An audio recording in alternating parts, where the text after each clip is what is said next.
മതപരമായിട്ട് എവിടെ എന്ത് ദീനിന്റെ വിഷയമുണ്ടെങ്കിലും ആവേശത്തോടെ വരുന്നവർ അവരാണ്. അതുകൊണ്ടാണ് പലപ്പോഴും ഈ കൊടിമരത്തിന്റെ ചുവട്ടിലൊക്കെ നമ്മുടെ സഹോദരിമാര് വിട്ടുപോകുന്നത്. ഇപ്പോ അതാണല്ലോ ട്രെൻഡ്. കൊടിമരത്തിന്റെ ചുവട്ടിൽ പോയി കാണിക്കയിടുക, അതിലൊക്കെ വീണു പോകുന്നത് പെണ്ണുങ്ങളാണ്. പിന്നെ ഓൺലൈൻ ആരാധന സജീവമാകുന്ന ലോകം. കോവിഡിന് ശേഷം രാവിലെ ഒരു പ്രാർത്ഥന, ഉച്ചയ്ക്ക് ഒരു പ്രാർത്ഥന, വൈകുന്നേരം മറ്റൊരു പ്രാർത്ഥന. ഇതൊക്കെ പറയുമ്പോൾ സഹോദരിമാർക്ക് എന്നെ ചവിട്ടിത്തേക്കാനുള്ള ആഗ്രഹവും അതിനുള്ള വാശിയുണ്ടാവും. പക്ഷേ പറയാതിരിക്കാൻ നിവർത്തിയില്ല. ഓൺലൈൻ ആരാധനകളിൽ മുഴുകിപ്പോകുന്നത് അധികവും സ്ത്രീകളാണ്. പുരുഷന്മാർക്ക് അതിന് സമയമില്ല. അവർക്ക് അങ്ങനെ ചില മണ്ടത്തരങ്ങളിൽ വീഴുന്ന പരിപാടിയില്ല. അവർ കൃത്യമായി പള്ളിയിൽ ബാങ്ക് വിളിക്കുമ്പോൾ പോകും, നമസ്കരിക്കും, ഇമാം അവിടെ പറയുന്ന കാര്യങ്ങൾ കൃത്യമായി കേൾക്കും, വയലിന്റെ സദസ്സിൽ വരുന്ന കാര്യങ്ങൾ അവർക്ക് ഉൾക്കൊള്ളാൻ പറ്റുന്നത് ഉൾക്കൊള്ളും. അങ്ങനെയൊക്കെ അവര് അങ്ങനെ ഒരു ലൈനിലങ്ങ് ജീവിച്ചു പോവാൻ. പെണ്ണുങ്ങൾക്ക് എവിടെയാണ് ഒരു 150 സ്വലാത്ത് കൂടുതൽ ചൊല്ലിയാൽ സ്വർഗത്തിൽ പോകാമെന്ന് ആരെങ്കിലും പറഞ്ഞാൽ അതങ്ങ് ചെയ്യും. അത് അങ്ങനെ സ്വലാത്ത് ചൊല്ലി സ്വർഗത്തിൽ പോകുന്നത് ഓക്കെ. പക്ഷെ അതിനപ്പുറത്ത് ചില കാര്യങ്ങൾ പറഞ്ഞിട്ട് സാമ്പത്തിക ചൂഷണം നടത്തുന്ന ഘട്ടങ്ങളിൽ അതൊക്കെ ചെയ്താൽ നിങ്ങൾക്ക് സ്വർഗം കിട്ടുമെന്ന് പറഞ്ഞാൽ അതിലും വീണു പോകുന്നത് പെണ്ണുങ്ങളാണ്. അബൂ ഹനീഫ റളിയല്ലാഹു അൻഹുവിന്റെ പ്രിയപ്പെട്ട ഉമ്മ എന്ന് പറയുന്നത് ഈ നസീഹത്തിന്റെ വേദികൾ, മതപ്രസംഗ വേദികൾ അല്ലെങ്കിൽ തൈലീമിന്റെ സദസ്സുകൾ വളരെ ഇഷ്ടപ്പെടുന്ന ഒരു സ്ത്രീയാണ്. ആ ഉമ്മ എന്ത് സംശയമുണ്ടെങ്കിലും ആ സംശയത്തിന്റെ നിവാരണം നടത്തുന്നത് അംർ ബിൻ ദർറിൽ കൂഫി എന്ന് പറയുന്ന കൂഫയിലെ അംർ ബിൻ ദർറ് എന്ന് പറയുന്ന പണ്ഡിതനോടാണ്. ഈ അംർ ബിൻ ദർറ് എന്ന് പറയുന്ന മഹാപണ്ഡിതൻ അബൂ ഹനീഫ ഇമാമിന്റെ മുമ്പിൽ അദ്ദേഹം ഒന്നുമല്ല. നിങ്ങൾ ശ്രദ്ധിച്ചു കേട്ടോ ഈ ചരിത്രം. അബൂ ഹനീഫ റളിയല്ലാഹു അൻഹു വിശ്വപ്രസിദ്ധനായ, ലോകം മുഴുവനും അറിയപ്പെടുന്ന ഒരു വലിയ മഹാമനീഷിയായിരിക്കുമ്പോഴും അദ്ദേഹത്തിന്റെ പ്രിയപ്പെട്ട ഉമ്മ എന്ത് മസ്അലയുണ്ടെങ്കിലും മതപരമായ എന്ത് സംശയമുണ്ടെങ്കിലും തീർക്കുന്നത് കൂഫയിലെ മറ്റൊരു പണ്ഡിതനായ അംർ ബിൻ ദർറ് എന്ന് പറയുന്ന ഒരാളിനോടാണ്. ഒരിക്കൽ മോൻ അബൂ ഹനീഫയെ വിളിച്ചിട്ട് പറഞ്ഞു, റളിയല്ലാഹു അൻഹു, മോനെ, അംർ ബിൻ ദർറിന്റെ അടുക്കൽ ചെന്നിട്ട് എന്റെ ഈ സംശയത്തിന് ഉത്തരം കണ്ടെത്തി കൊണ്ടുവരണം. ഉമ്മ പറഞ്ഞതല്ലേ വയല് പറയാൻ പോണ എന്നോട്. ഇന്നലെയുടെ വയല് പറഞ്ഞത് അഫ്സൽ ഖാസിമിയാണ്. വയല് പറയുന്ന എന്നോട് എന്റെ ഉമ്മ പറയാണ്, പ്രസംഗത്തെ പറ്റി അഫ്സൽ ഖാസിമിയോടൊരു സംശയം ചോദിച്ചിട്ട് വരണം, അല്ലെങ്കിൽ മറ്റ് പ്രഭാഷകരുടെ പേര് പറഞ്ഞിട്ട് അവരോട് ചെന്നിട്ട് ഇന്ന കാര്യം ഒന്ന് ചോദിച്ചിട്ട് വാ എന്ന് പറഞ്ഞാൽ ഞാൻ ഉമ്മയോട് എന്തായിരിക്കും പറയാ? ഞാനും പ്രസംഗിക്കാൻ പോകുന്ന ആളല്ലേ, എന്നോട് ചോദിച്ചാ പോരെ? മസല എന്തെങ്കിലും ഉണ്ടെങ്കിൽ എന്നോട് ചോദിച്ചാ പോരെ? എന്തിനാ പള്ളിയിലെ ഇമാമിനോട് ചോദിക്കാൻ പറയുന്നത്? അങ്ങനെ ഒരു വാശി അല്ലെങ്കിൽ ഒരു സ്വാർത്ഥ താല്പര്യം നമുക്കുണ്ടാവും. എനിക്കുണ്ട്, നിങ്ങൾക്കുണ്ടോന്ന് എനിക്കറിയില്ല. മകന് വക്കീലാണെങ്കിൽ വക്കീലായ മകനോട് ഉമ്മ പറയാണ്, എന്റെ കേസിന് അതിര് തർക്കം അല്ലെങ്കിൽ മറ്റൊരു വിഷയത്തിൽ ഒരു വക്കീലിനെ നീ കൊണ്ട് തരണമെന്ന് പറഞ്ഞാൽ മോൻ ചോദിക്കൂലേ, വക്കീലായിട്ട് ഞാനുള്ളപ്പോൾ നിങ്ങൾക്ക് എന്തിനാ വേറെ വക്കീല്? ഡോക്ടറായ മകന്റെ അടുത്ത് വന്നിട്ട് വാപ്പ പറയാണ്, എന്റെ ഈ ചുമയും എന്റെ ശ്വാസതടസ്സവും ഒന്നും മാറുന്നില്ല, അതുകൊണ്ട് നല്ലൊരു ഡോക്ടറെ നീ ഒന്ന് പറ എന്ന് പറഞ്ഞാൽ മകൻ എന്താ പറയാ? നാട്ടുകാരുടെ രോഗം മാറ്റി കൊടുക്കുന്ന എനിക്ക് നിങ്ങളുടെ അസുഖം മാറ്റാൻ മരുന്നിന് വേണ്ടി ഞാൻ മറ്റൊരു ഡോക്ടറെ കാണുന്നത് ശരിയല്ലല്ലോ എന്നല്ലേ പറയുള്ളൂ. എന്നാൽ പ്രിയപ്പെട്ട സഹോദരങ്ങളെ, അബൂ ഹനീഫ ഇമാമിനോട് ഉമ്മ പറയുകയാണ്, മോനെ, നീ ചെല്ലണം, എന്നിട്ട് അംർ ബിൻ ദർറിനോട് പറയണം എന്റെ ഇന്ന സംശയത്തിന് മറുപടി തരാൻ.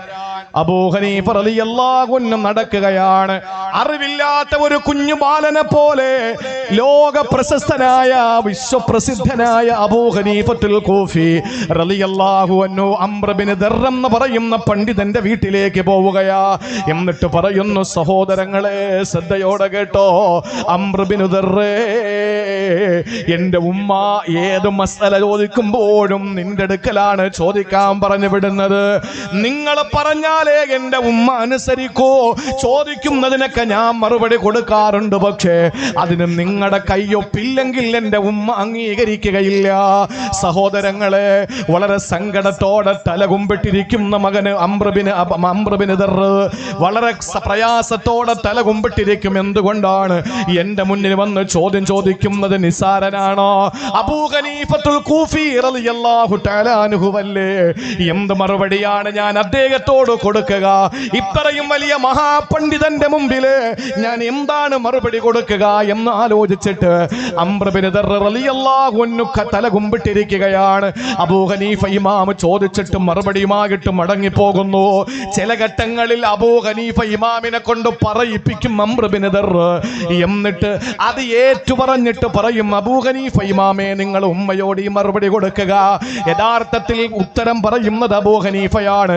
പക്ഷേ അത് താനാണ് എന്ന് പറഞ്ഞ് കയ്യൊപ്പ് ചാർത്തിയിട്ട് ഉമ്മയോട് ചെന്ന് പറയാൻ പറഞ്ഞു വിടുമ്പോ ഒരു ദിവസം അതാ ഉമ്മ പറയുന്നു, അംർ ബിൻ ദർറിന്റെ അടുക്കൽ എന്നെ എത്തിക്കണം മോനെ അബൂ ഹനീഫ, നിന്നെ എനിക്ക് വിശ്വാസമില്ല, നീ അവിടെ പോകുന്നോ ഇല്ലയോ എന്ന് എനിക്കറിയില്ല, അതുകൊണ്ട് എനിക്ക് നേരിട്ട് ചോദിക്കണം എന്ന് പറഞ്ഞിട്ട് ഉമ്മ വാശി പിടിക്കുമ്പോ അബൂ ഹനീഫ റളിയല്ലാഹു തആല അൻഹു ഒരു കോവർ കഴുതയെ തയ്യാറാക്കുകയാണ്.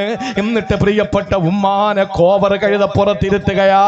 എന്നിട്ട് കോവർ കഴുതയെ തെളിച്ചുകൊണ്ട് അംർ ബിൻ ദർർ എന്ന് പറയുന്ന പണ്ഡിതന്റെ വീട്ടിലേക്ക് പോകുമ്പോ സഹോദരങ്ങളെ, ലോകം മുഴുവൻ സ്തംഭിച്ചു പോവുകയാ. അബൂ ഹനീഫത്തുൽ കൂഫി എന്ന മഹാപണ്ഡിതന്, വിശ്വപ്രസിദ്ധനായ ലോകമഹാപണ്ഡിതന്റെ പ്രിയപ്പെട്ട ഉമ്മ കോവർ കഴുത പുറപ്പിരുന്നിട്ട് അറിവിന്റെ സാഗരമായ, വിജ്ഞാനത്തിന്റെ സാഗരമായ, വിജ്ഞാനത്തിന്റെ വിഹായസായ ഒരു മകന് തന്റെ പ്രിയപ്പെട്ട ഉമ്മയെ അറിവ് അതിനേക്കാൾ കുറഞ്ഞ അംർ ബിൻ ദർറിന്റെ അടുക്കലേക്ക് കൊണ്ടുപോയി സംശയം ദൂരീകരിക്കുമ്പോ ഒരവസരത്തിൽ ഒരു കാരണവശാലും ഇത് കൊണ്ടുപോകാൻ കഴിയില്ല എന്ന് മനസ്സിലാക്കിയിട്ട് അംർ ബിൻ ദർർ ചോദിച്ചു പോയി അബൂ ഹനീഫ ഇമാമിനോട്, എന്താ നിങ്ങൾ ഇത് കാണിക്കുന്നത്, എന്താ നിങ്ങളെ ഉദ്ദേശമെന്ന് ചോദിക്കുമ്പോ അബൂ ഹനീഫ ഇമാം പറഞ്ഞ മറുപടി എന്തെന്നറിയോ? എന്റെ പ്രിയപ്പെട്ട ഉമ്മ പറയുന്നത് അനുസരിക്കലല്ലാതെ എനിക്ക് നിവൃത്തിയില്ല. എന്റെ ഉമ്മ പറയുന്നതാണ് ഞാൻ ചെയ്യേണ്ടത്. എന്റെ ഉമ്മ പറയുന്നത് അക്ഷരം പ്രതി ഞാൻ അനുസരിക്കും, അതിലൊരു സംശയവുമില്ല. എന്റെ പ്രിയപ്പെട്ട സഹോദരങ്ങളെ, ഏറ്റവും വലിയ പാണ്ഡിത്യത്തിന്റെ മഹാസാഗരമായി മഹാവികായസിൽ പാറി പറക്കുമ്പോൾ അബൂ ഹനീഫ ഇമാം തന്നെക്കാൾ അറിവിൽ കുറഞ്ഞുള്ള അംർ ബിൻ ദർറിന്റെ അടുക്കലേക്ക് ഉമ്മാനെ കഴുതപ്പുറത്തിരുത്തി കൊണ്ടുവരുമ്പോ ആ ഒരു വലിയ മഹാമനീഷിക്ക് എന്തുകൊണ്ടാണ് അങ്ങനെ കഴിഞ്ഞതെന്നറിയോ?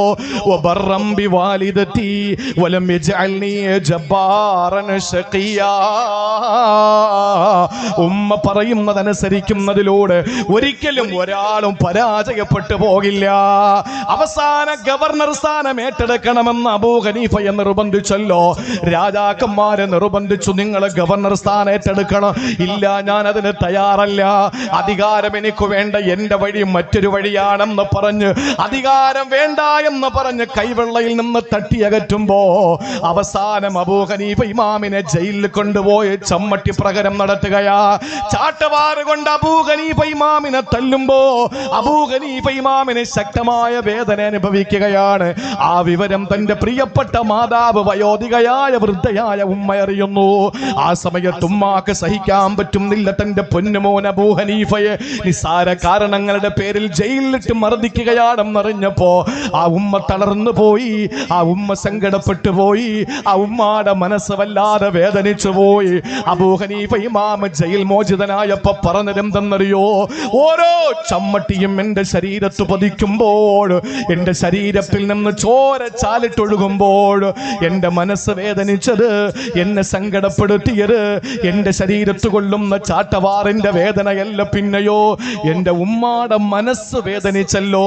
എന്റെ ഉമ്മ ഞാൻ കാരണമായി ഒരു സമയത്ത് വേദനിച്ചല്ലോ. എന്റെ പ്രിയപ്പെട്ട ഉമ്മാക്കത് സഹിക്കാൻ പറ്റുന്നില്ലല്ലോ. എന്റെ ഉമ്മയുടെ നെഞ്ചു വേദനിക്കുന്നത് എന്നെ അടിക്കുന്നത് ഓർത്തിട്ടാണല്ലോ. ഞാൻ കാരണമല്ലെങ്കിൽ പോലും എനിക്ക് കിട്ടിയ അടിയുടെ ആ വേദനയും നീറ്റലും എന്റെ ഉമ്മയുടെ ഹൃദയത്തെ വല്ലാതെ പിടിച്ചുലക്കിയിട്ടുണ്ടെങ്കിൽ ഞാൻ കാരണമല്ലേ എന്ന് ചിന്തിച്ചിട്ട് അബൂ ഹനീഫ ഇമാം സങ്കടപ്പെട്ടിട്ടുണ്ട്. ഇന്നത്തെ തലമുറയോട് ഇത് പറയാൻ പറ്റുമോ? ഇന്നത്തെ തലമുറയോട് പറയാൻ പറ്റുമോ? വൃദ്ധസദനങ്ങൾ കൂണുപോലെ മുളച്ചു പൊന്തുന്നു. മാതാപിതാക്കളെ ഒരു സമയം കഴിഞ്ഞാൽ മക്കൾ കൊണ്ടുവന്ന് വേറെ വീടുകളിൽ പാർപ്പിക്കുന്നു. നമ്മുടെ സ്വസ്ഥതയും സമാധാനവും നഷ്ടപ്പെടുന്നു എന്ന് പറഞ്ഞിട്ട് ഇന്നലെ വരെയും കഷ്ടപ്പെട്ട് വാപ്പ കൊണ്ട് വെയിലാണ് നമ്മൾ അനുഭവിക്കുന്ന തണല് എന്ന് വെറുതെ പാടിയാ പോരാ. വാപ്പ കൊണ്ട വെയിലാണ് നമ്മൾ അനുഭവിക്കുന്ന തണലെന്ന് നമ്മൾ വായിച്ചാൽ പോരാ. വാപ്പയാണ് എനിക്കിതൊക്കെ സമ്പാദിച്ചു തന്നത് എന്ന് മൈക്ക് കെട്ടി പ്രസംഗിച്ചാ പോരാ. ആ വാപ്പയെ കൈവെള്ളയിൽ കൊണ്ട് നടക്കാൻ, ഉമ്മയെ കൈവെള്ളയിൽ കൊണ്ട് നടക്കാൻ ഏതൊരു മനുഷ്യന് കഴിഞ്ഞോ ലാ യജ്തമിഉ ശഖാ, അവൻ ഒരിക്കലും പരാജയം സംഭവിക്കുകയില്ല. മഅബിറിൽ വാലിദൈൻ വബറം ബിവാലിദതി വലം യജ്അൽനി ജബ്ബാറൻ ശഖിയ, ഒരിക്കലും പെട്ടുപോകൂല. ദുനിയാവിലും നമ്മൾ പെടില്ല, ആഖിറത്തിലും നമ്മൾ പെടില്ല. അല്ലേ? ഏതൊരു മനുഷ്യന്റെയും ഉയർച്ചയുടെ പിന്നിൽ രണ്ട് കരങ്ങൾ ചേർത്തു വെച്ച രാവുകളുണ്ട്, അല്ലെങ്കിൽ ഒരു പെണ്ണിന്റെ പ്രാർത്ഥനയുണ്ട് എന്നൊക്കെ പറയുമ്പോ പലരും പറയും അത് ഭാര്യയാകാം, മക്കളാകാം, സഹോദരിയാകാം, കാമുകിയാകാം. അല്ലേ? അല്ല, അവരാരുമല്ല. ഒരു മനുഷ്യൻ വീട്ടിൽ നിന്ന് ഇറങ്ങിപ്പോകുമ്പോ ആ പ്രിയപ്പെട്ട മകനും മകളും തിരിച്ചെത്തുന്നതുവരെ പ്രിയപ്പെട്ട ഉമ്മ കാത്ത് കണ്ണിൽ എണ്ണയൊഴിച്ച് കാത്തിരിക്കുന്ന പ്രിയപ്പെട്ട ഉമ്മ. ആ ഉമ്മ ഒരുപക്ഷെ നമുക്ക് ഇന്ന് നമ്മുടെ പ്രിയപ്പെട്ട ഉമ്മ നമ്മുടെ കൂടെ ഉള്ളപ്പോൾ അതിന്റെ വില നമുക്ക് മനസ്സിലാകില്ല. ഉമ്മ മരിച്ചു. ആ പ്രിയപ്പെട്ട ഉമ്മയെ പള്ളിക്കാട്ടിൽ കൊണ്ടുവന്ന് ഖബറടക്കിയിട്ട് നമ്മൾ തിരിച്ച് നമ്മുടെ വീട്ടിലേക്ക് പോകുമ്പോൾ ഉണ്ടാകുന്ന ഒരു ശൂന്യത, അത് വേറെ ആര് മരണപ്പെട്ടാലും ഉണ്ടാകാത്ത ഒരു വലിയ ശൂന്യതയാണ്. അള്ളാഹു നമ്മുടെ മരണപ്പെട്ടു പോയ ഉമ്മമാർക്ക്, ഈ ഇരിക്കുന്ന കൂട്ടത്തിൽ ഉമ്മ മരിച്ചവരുടെ പ്രിയപ്പെട്ട ഉമ്മമാർക്ക് അള്ളാഹു അവിടെ ഖബറിടം വിശാലമാക്കി കൊടുക്കട്ടെ. ആമീൻ പറയും. ഈ രാത്രിയിൽ അവർക്ക് കൊടുക്കാൻ പറ്റുന്ന ഒരു സമ്മാനമാണ് ഈ ഒരു ആമീൻ. ഇന്നൊരു വലിയ കർക്കിടകം പോലെ അവരുടെ ഖബറിനകത്തേക്ക് അനുഗ്രഹങ്ങളുടെ പേമാരിയാണ്. അള്ളാഹു നമ്മുടെ ഉമ്മമാർക്ക് സ്വർഗം നൽകി അനുഗ്രഹിക്കുമാറാവട്ടെ. ഈജിപ്തില് എന്നാണ് എൻ്റെ ഓർമ്മ, ഒരു പരീക്ഷയിൽ ഉമ്മയെപ്പറ്റി ഒരു മറുപടി നിങ്ങൾ എഴുതണം. ഉമ്മയെപ്പറ്റി നിങ്ങൾക്ക് എന്താണ് എഴുതാനുള്ളത്? ആ എഴുതുന്നത് ഒന്നാമത്തെ മാർക്ക് കിട്ടിയ, സമ്മാനം കിട്ടിയ കുട്ടി, ഉമ്മയെപ്പറ്റി പേജുകൾ എഴുതി മറിച്ച മക്കൾ, ഉമ്മയെപ്പറ്റി 2-3 പേജ് എഴുതിയവർ, ഉമ്മയെപ്പറ്റി ധാരാളം വരികൾ എഴുതിയവർ, അവർക്കൊന്നും മത്സരത്തിൽ പ്രൈസ് കിട്ടിയില്ല. സമ്മാനം കിട്ടിയത് ഒരു കുട്ടി തന്റെ ഉമ്മയെപ്പറ്റി ഒരു വരി മാത്രം എഴുതി. ആ കുട്ടിക്കാണ് സമ്മാനം. ഉണർന്ന് കേട്ടോ, ഉമ്മയെപ്പറ്റി എഴുതാൻ പറഞ്ഞപ്പോ അവരുടെ ആൻസർ ഷീറ്റിൽ എഴുതിയ ഒരുപാട് വരികൾ മാർക്ക് കിട്ടിയില്ല. പേപ്പറുകൾ എണ്ണമില്ലാത്തത് മാർക്ക് കിട്ടിയില്ല. പക്ഷേ മാർക്ക് കിട്ടിയതും ഒന്നാം സമ്മാനം കിട്ടിയതും ഒരു വരി എഴുതിയ ഒരു മകനാണ്. ആ മകൻ എന്തുകൊണ്ടാണ് സമ്മാനം കിട്ടിയത്? ആ മകൻ എഴുതിയ വരിയോളം എന്റെ പ്രിയപ്പെട്ടവരെ ലോകത്ത് വേറെ ഒന്നിനും സ്ഥാനമില്ലാത്ത നിലയിൽ ആ മകൻ എഴുതിയത് ഉമ്മി ഖദ് മാതത് വമാത മഅഹാ കുല്ലു ഷൈ. ഇതാണ് മറുപടി. ഈ ഒരു വരി എഴുതിയപ്പോ ആ കുട്ടിക്ക് ഒന്നാം സമ്മാനം കിട്ടി. ഒറ്റ വരി. ആ പേജ് മുഴുവനും എഴുതിയവർ രണ്ടാമതായി. 2, 3, 4 പേജുകൾ എഴുതിയവർ അവന്റെ പിന്നിലായി. എന്താ മകൻ എഴുതിയത്? ഉമ്മി ഖദ് മാതത്, എന്റെ ഉമ്മ മരിച്ചു. വമാത മഅഹാ കുല്ലു ഷൈ, ഒപ്പം എല്ലാം മരിച്ചു. അതാണ് മറുപടി. എന്റെ ഉമ്മ മരിച്ചപ്പോ എന്റെ എല്ലാം മരിച്ചു. ഇന്ന് ഞാൻ ശൂന്യമാണ്. എന്റെ ജീവിതം ശൂന്യമാണ്. എന്റെ വീട് ശൂന്യമാണ്. ഞാനൊരു ശൂന്യനാണ്. എന്റെ ഒരു യാത്രയിൽ എന്റെ പിന്നിൽ നിന്ന് ദ്വാരക്കാൻ എനിക്ക് ഉമ്മയില്ല. വഴിക്കണ്ണ് നോക്കി എന്റെ തിരിച്ചു വരവ്, മടങ്ങി വരവ് കാണാൻ എന്റെ ഉമ്മയില്ല.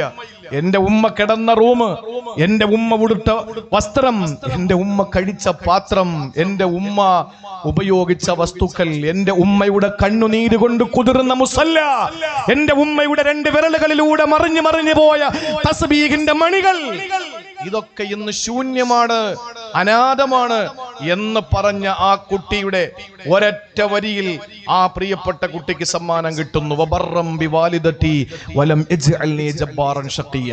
എഴുതി വെച്ചോ, വേറെ ഒരുപാടൊന്നും പ്രസംഗിക്കണ്ട.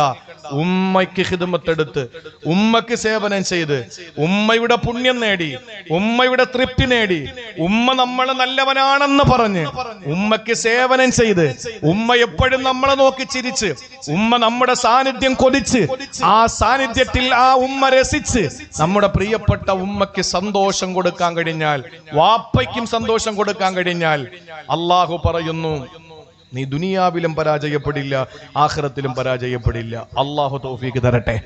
6-1 ഇനി എനിക്ക് എത്ര സമയമുണ്ട്? 11:15 നമുക്ക് ദുആ ഇറക്കണം ഇൻഷാ അല്ലാഹ്. രണ്ടാമതായി നമ്മൾ ചെയ്യേണ്ടത് 6 സ്ഥലങ്ങളിൽ ഒരു മനുഷ്യനെ പരാജയപ്പെട്ടു പോകില്ല, ഇരുവീട്ടിലും പരാജയപ്പെടില്ല. 6 കാര്യങ്ങൾ നമ്മുടെ ജീവിതത്തിൽ ഉണ്ടെങ്കിൽ അതിൽ ഒന്നാണ് മാതാപിതാക്കൾക്ക് ഗുണം ചെയ്യുക. ഇനി അല്ലാഹ് പറയുന്ന രണ്ടാമത്തെ കാര്യമേതെന്നറിയോ? വലമ്മക്കും ബിദുആഇക റബ്ബി ശഖിയാ. സഹോദരങ്ങളെ, പരിശുദ്ധമായ ഖുർആൻ സൂറത്തു മറിയമിന്റെ 4-ാമത്തെ വചനത്തിൽ അല്ലാഹ് പറയുകയാണ്, വലമ്മകും ബിദുആഇക റബ്ബി ശഖിയാ. ഇതൊരു പ്രവാചകൻ പറഞ്ഞ പ്രാർത്ഥനയാണ്, ഇതൊരു പ്രവാചകന്റെ ദുആയാണ്. സഹോദരങ്ങളെ, ആദ്യം പറഞ്ഞത് ഈസാ നബിയുടെ കഥയെങ്കിൽ രണ്ടാമതായിട്ട് അല്ലാഹു പറയുന്നത് ആരുടെ കഥയെന്നറിയോ?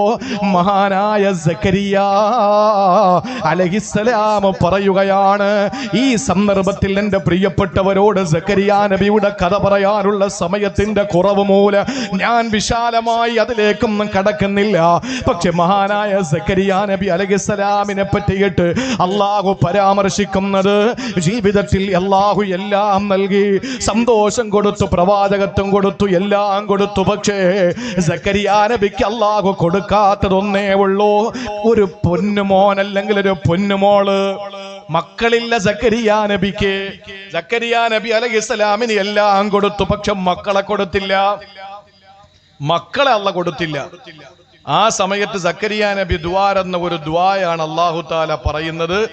സക്കരിയ നബി പറയുന്നു, വലം അക്കും ബിദുആഇക റബ്ബി ശഖിയാ.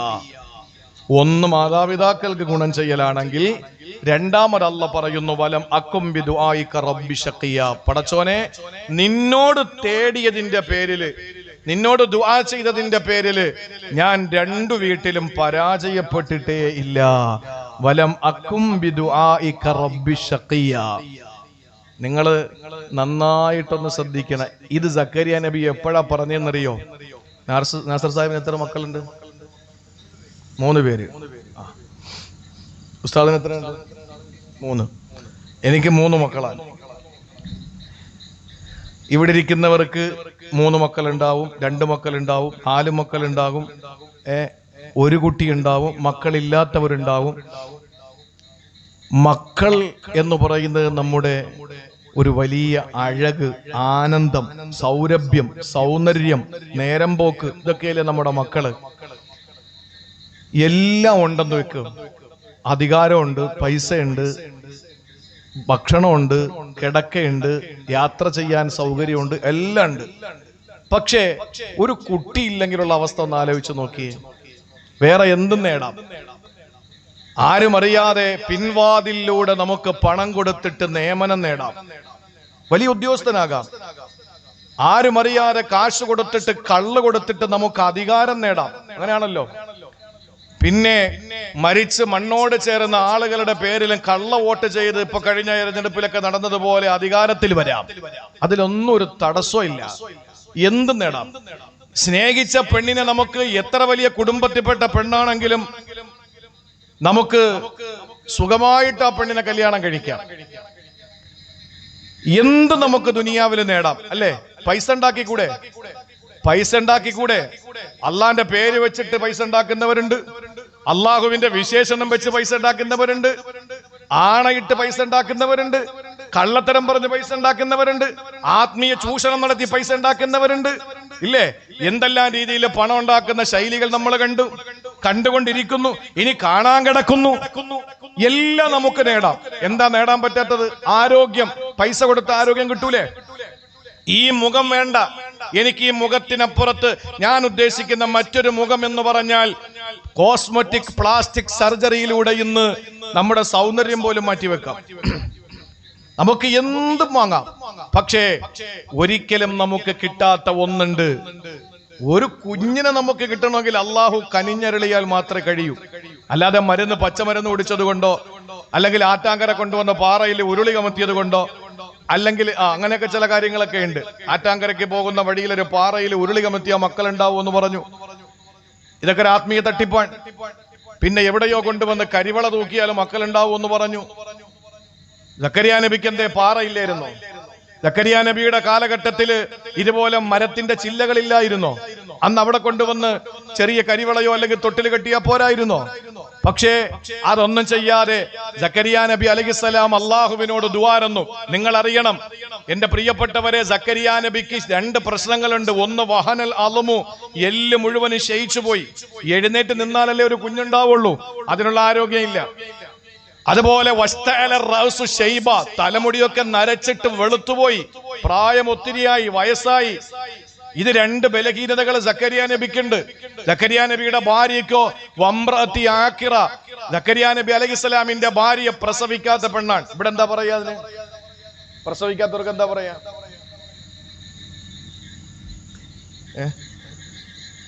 ഞങ്ങളുടെ നാട്ടില് അതിനെ മലടി എന്ന് പറയും. ഇവിടെ പറയില്ലേ മലടി? മച്ചി എന്ന് പറയില്ലേ? അത് പറയും. പ്രസവിക്കില്ല. അതൊന്നും മോശമായ പദമൊന്നും അല്ല. മക്കളില്ല, ഇത്ര തന്നെ. മക്കളില്ല. മക്കള് വേണ്ടാന്ന് വെക്കുന്നവരുണ്ട്, ചൈൽഡ് ഫ്രീ. മക്കള് വേണ്ട എന്ന് പറയുന്നവരുണ്ട്. ദേശീയ രാഷ്ട്രീയത്തിൽ ദമ്പതിമാരായ 2 പേര്, അവര് മക്കള് വേണ്ട, ഞങ്ങളുടെ സമയം മുഴുവനും മക്കളെ വളർത്താനുള്ളതല്ല, രാഷ്ട്രീയ പ്രവർത്തനം നടത്തിയിട്ട് ജനങ്ങൾക്ക് ഉപകാരപ്രദമായ കാര്യങ്ങൾ ചെയ്യാനെന്ന് പറഞ്ഞ ഒരു ഭാര്യ ഭർത്താവ് ദമ്പതിമാര് ദേശീയ രാഷ്ട്രീയത്തിലുണ്ട്. തൽക്കാലം പേര് പറയുന്നില്ല. അങ്ങനെ മക്കളില്ലാത്തവർ വേണ്ട എന്ന് വെച്ചവരുണ്ട്. പക്ഷെ മക്കളില്ലാത്തവരുണ്ട്. സക്കരിയ നബി അലൈഹിസ്സലാമിനെ നരബാധിക്കുകയും ശരീരത്തിന്റെ എല്ലുകൾ ക്ഷയിച്ചു പോവുകയും ചെയ്യുന്ന മാരകമായ ഒരു കാരണവശാലും മക്കൾ ഉണ്ടാവുകയില്ല എന്ന് വൈദ്യശാസ്ത്രം വിധി എഴുതുന്ന അവസ്ഥയിൽ ബലഹീനനായ സക്കരിയ നബി തന്റെ പ്രിയപ്പെട്ട ഭാര്യയാകട്ടെ മച്ചിയാണ്, പ്രസവിക്കില്ല എന്ന് വിധി എഴുതപ്പെട്ടവൾ. അപ്പോഴാണ് ദുആരക്കുന്നത്. ആര്? സക്കരിയ നബി ദുആരക്കാൻ. എന്താ ദുആരെന്നത്? പടച്ചോനെ റബ്ബി ഹബിലി മില്ലദുങ്ക ദുർരിയത്തുൻ ത്വയ്യിബ, എനിക്കൊരു കുട്ടിയെ തരുവോ അല്ലാഹ്, എനിക്കൊരു കുട്ടിയെ തരുവോ തമ്പുരാനെ, എനിക്കൊരു സന്താനത്തെ നീ തരണം തമ്പുരാനെ. എന്നിട്ട് സക്കരിയ നബി അലൈഹിസ്സലാം ആ ദുആയോടൊപ്പം പറഞ്ഞൊരു വാക്കെന്തെന്നറിയോ? വലം അക്കുംബി ദുആയിക റബ്ബി ശഖിയ, അല്ലാഹ് നിന്നോട് ചോദിച്ചിട്ട് ഞാൻ ഇന്ന് വരെ പരാജയപ്പെട്ടിട്ടില്ല. ഇങ്ങനെ പറഞ്ഞ അല്ല കൊടുക്കാതിരിക്കോ? എങ്ങനെ കൊടുത്തു സഹോദരങ്ങളെ? പ്രസവിക്കാത്ത പെണ്ണ്, ആരോഗ്യം നശിച്ചു പോയ ഭർത്താവ്, അങ്ങനെയുള്ള ദമ്പതിമാർക്ക് എങ്ങനെ മക്കളെ കിട്ടും? അള്ളാഹുവിന് വലിയ അത്ഭുതമാണോ? അള്ളാഹുവിന് വലിയ പ്രയാസമാണോ? ആ സക്കരിയ നബി അലൈഹിസ്സലാമിനെ വിളിക്കുന്നു. യാ സക്കരിയ ഇന്നാ നുബശ്ശിറുക ബിഗുലാം ഇസ്മുഹു യഹ്യ. ഓ സക്കരിയ നബിയേ, ഇതാ നിങ്ങൾ സന്തോഷിച്ചുകൊള്ളൂ, നിങ്ങൾക്ക് ഞാനൊരു മകനെ തരാൻ പോവുകയാണ്. ആ മകന് അള്ളാഹു തന്നെ പേരിട്ട് കൊടുക്കുകയാണ്.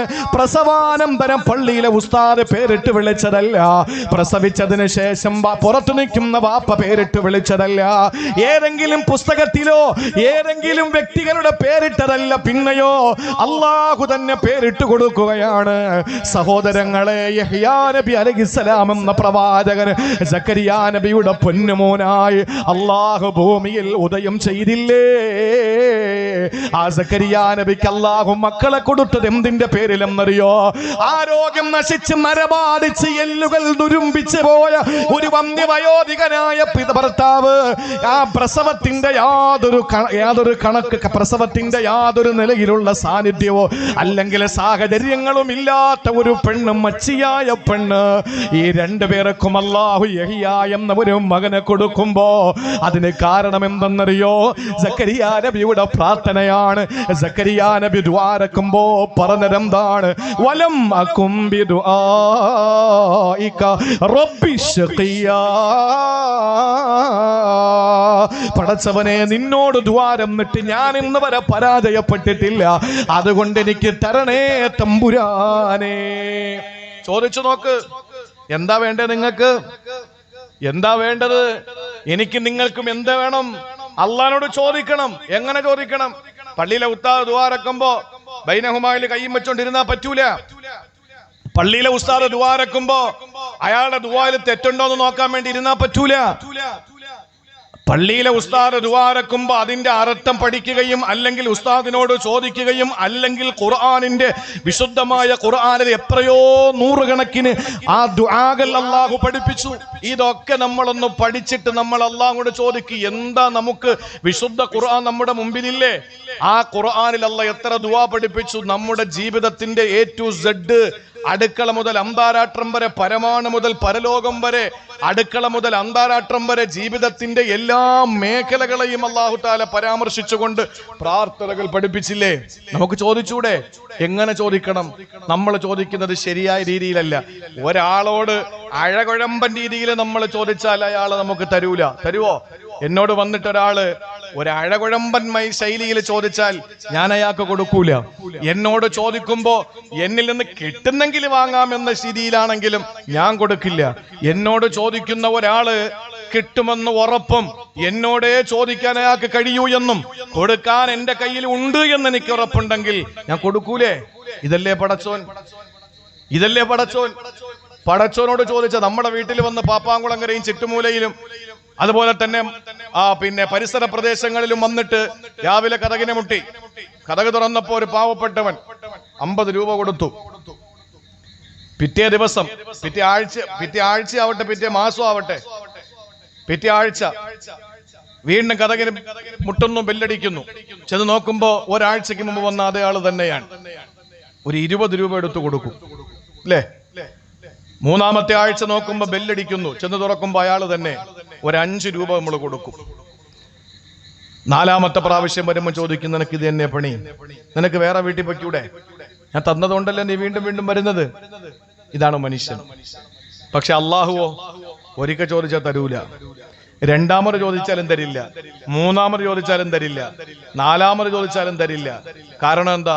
അള്ളാഹുവിന്റെ റസൂൽ സല്ലല്ലാഹു അലൈഹി വസല്ലം പറയുന്നു, അള്ളാഹ് ഒരാളെ ഇഷ്ടപ്പെട്ട് കഴിഞ്ഞാൽ അയാള് ചോദിക്കുന്നത് ആ സന്ദർഭത്തിൽ ജിബ്രീൽ അലൈഹിസ്സലാമിനെ അള്ളാഹു വിളിച്ചിട്ട് പറയും, ജിബ്രീൽ അവന് ഒന്നും കൊടുക്കരുത്, ഈ ചോദിക്കുന്നവൻ ഒന്നും കൊടുക്കരുത്. അവന്റെ വിളി എനിക്ക് വല്ലാത്ത ഇഷ്ടമാണ്.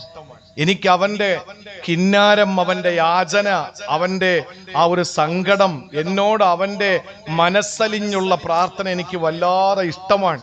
അതുകൊണ്ട് കുറച്ച് ചോദിക്കട്ടെ, ഞാൻ പിന്നെ കൊടുത്തോളാം, അവനെ വിട്ടേക്ക്, അവനിപ്പോ ഒന്നും കൊടുക്കണ്ട. ഹദീസാണ്. നമ്മൾ കരുതുന്ന എന്താ? ഞാൻ ചോദിച്ചിട്ട് അല്ലാഹ് ഒന്നും തരുന്നില്ല.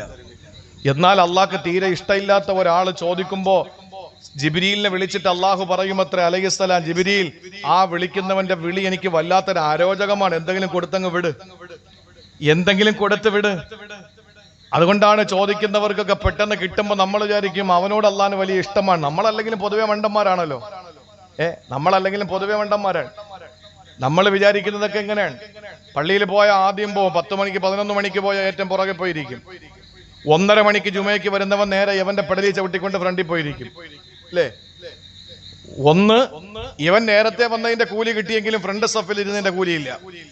മറ്റവന് താമസിച്ച് വന്നതിന്റെ പെടലി ചവിട്ടി മരിച്ചതിന്റെ ഈ ആളുകളെ ഇടങ്ങേറാക്കിയതിന്റെ ശിക്ഷ ഉണ്ടെങ്കിലും 1-ാം സഫിൽ നിന്ന് എന്റെ കൂലിയും കിട്ടുന്നു അല്ലേ?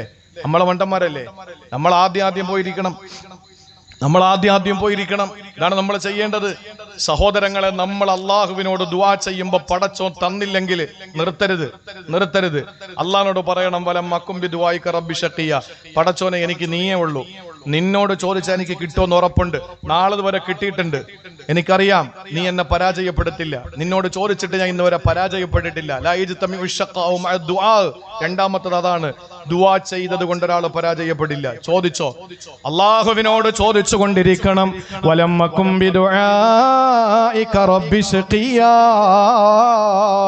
പടച്ചവനെ, നിന്നോട് ചോദിച്ചതിന്റെ പേരിൽ ഞാൻ ഇന്ന് വരെ പരാജയപ്പെട്ടില്ല അല്ലാ. അതാ സക്കരിയ നബി അലൈഹിസ്സലാമിന് അല്ലാഹ് മകനെ കൊടുക്കുന്ന യഹ്യാ. അറിയുമോ, ഹുദൈഫത്ത് റളിയല്ലാഹു അൻഹു പറയുന്ന ഒരു കാര്യമുണ്ട്. ഇന്ന് എന്തുകൊണ്ടാണ് നമ്മുടെ പ്രാർത്ഥന സ്വീകരിക്കാത്തത്? മക്കൾക്ക് വേണ്ടി ദുആ ചെയ്ത ഉമ്മ എങ്ങനെയാണ് നമ്മൾ ദുആരക്കേണ്ടതെന്നറിയോ? ഹുദൈഫത്ത് റളിയല്ലാഹു അൻഹു പറയുകയാണ്, ലയതിയന്ന അലന്നാസി സമാൻ, ഒരു കാലം ജനങ്ങൾക്ക് വരാനുണ്ട്, ഒരു കാലം ജനങ്ങൾക്ക് വരാനുണ്ട്. ലാ യൻജൂ ഫീഹി, അതിൽ നിന്ന് ആരും തന്നെ രക്ഷപ്പെടുകയില്ല. ആ കാലഘട്ടത്തിൽ ആരും രക്ഷപ്പെടുകയില്ല. ഇല്ലാ മൻ ദആ, ദുആ ചെയ്യുന്നവനല്ലാതെ രക്ഷപ്പെടുകയില്ല. സഹോദരങ്ങളെ, ഇന്ന് നിസ്കാരം കഴിഞ്ഞാൽ എന്നെ കൊണ്ട് ഇത്രയേ പറ്റോളൂ, വേണമെങ്കിൽ പിടിച്ചോ പടച്ചോനെ എന്ന് പറഞ്ഞിട്ട് നിസ്കാരം കഴിഞ്ഞ് ഇമാമ് ഒരു ദിക്ർ പറയുമ്പോ അത് കേട്ടിട്ടൊന്നും പറയാനുള്ള മനസ്സില്ലാതെ പൊടിയും തട്ടി ഇറങ്ങി പോകുമ്പോ, അള്ളാഹുവിന്റെ പ്രിയപ്പെട്ട പരിശുദ്ധമായ ദീനിന്റെ ഇന്നലകളിൽ നമ്മളെ ദീനീ ബോധം പഠിപ്പിച്ച മഹത്തുക്കളിൽപ്പെട്ട ഹുദൈഫത്ത് റളിയല്ലാഹു അൻഹു പറയുകയാണ്, ലയതിയന്ന അലന്നാസി സമാൻ, ഒരു കാലം വരാനുണ്ട്, ലൻ യൻജൂ ഫീഹി, ലാ യൻജൂ ഫീഹി, അതിൽ രക്ഷപ്പെടുകയില്ല. ഇല്ലാ മൻ ദആ, ദുആരക്കുന്നവനല്ലാതെ. ദുആ ചെയ്യുന്നവനൊക്കെ രക്ഷപ്പെടും, ദുആ ചെയ്യുന്നവനൊക്കെ രക്ഷപ്പെടും. എങ്ങനത്തെ ദുആ? എങ്ങനത്തെ ദുആ? കദുആഇൽ ഗരീഖി, കദുആഇൽ ഗരീഖി. നമ്മൾ പള്ളിയിൽ ദുആരക്കുന്നത് എങ്ങനെയാണ്? നമ്മളിങ്ങനെ കൈവയ്ക്കും, അതുവഴി പോകുന്ന എല്ലാവരെയും നോക്കിയിരിക്കും. നമ്മളിങ്ങനെ പുതിയാപ്പള സദസ്സിൽ വന്ന് നിക്കാഹ് കഴിഞ്ഞ ദുആരക്കാണ്, യവന്റെ നിക്കാഹിനെ സ്വീകരിക്കണം, യവന് സാലിഹീങ്ങളായ സന്താനങ്ങളെ കൊടുക്കണം. ഇതൊക്കെ ഉസ്താദ് ദുആരക്കുമ്പോ യവൻ ഇങ്ങനെ നോക്കിയിരിക്കാൻ, ആരൊക്കെ വന്നു ആരൊക്കെ വന്നില്ല, എവിടെയാ ഫോട്ടോഗ്രാഫർ, എവിടെയാണ് വീഡിയോഗ്രാഫർ, എവിടെയാണ് അങ്ങനെ കൂട്ടുകാരെവിടെ എന്നൊക്കെ പറഞ്ഞ് പണി തരാൻ ആരൊക്കെ വന്നിട്ടുണ്ട് എന്നൊക്കെ ഇങ്ങനെ നോക്കിയിരിക്കാൻ. ഇങ്ങനെ റബ്ബിനോട് ദുആ കിട്ടുവോ? കിട്ടൂല. എങ്ങനെ ദുആരക്കേണ്ടത്? കദുആഇൽ ഗരീഖി, കദുആഇൽ ഗരീഖി. നാളത്തെ കിഴക്കൻ ചക്രവാളത്തിൽ അരുണന്റെ കിരണങ്ങൾ പ്രകടമാകുമ്പോ, സുബഹി നമസ്കാരത്തിന് പാപ്പാങ്കുളങ്കര പള്ളിയുടെ മിനാരത്തിൽ നിന്ന് ബാങ്ക് വിളിക്കുമ്പോ, ആ പള്ളിയിലെ നിസ്കാരത്തിന് പോകുന്ന ഓരോ വിശ്വാസികളും ബാങ്കിന്റെ ശബ്ദം കേട്ട് സടകുടഞ്ഞെഴുന്നേറ്റ് വീടിന്റെ ഉള്ളിൽ മുസല്ല വിരിച്ച്, നിസ്കാരപ്പായ വിരിച്ച്, നിസ്കാര കുപ്പായം ധരിച്ച് നമസ്കരിക്കുന്ന ഓരോ സ്ത്രീകളും ദുആരക്കേണ്ടത്, എനിക്ക് അത് കിട്ടിയില്ല, ഇത് കിട്ടിയില്ല, എത്ര ദുആ എന്നിട്ടും സ്വീകരിക്കുന്നില്ല എന്നൊക്കെ പറയുമ്പോ, നേരത്തെ പറഞ്ഞത് ഉള്ളതാണെങ്കിലും പ്രിയപ്പെട്ടവരെ, ദുആരക്കണമെങ്കിൽ എങ്ങനെ ദുആരക്കണം? കദുആഇൽ ഗരീഖി, ഗരീഖിന്റെ ദുആ നിങ്ങൾ ചെയ്യുക. ഗരീഖ് എന്ന് പറഞ്ഞാൽ വെള്ളത്തിൽ അകപ്പെട്ടു പോയ ഒരാൾ.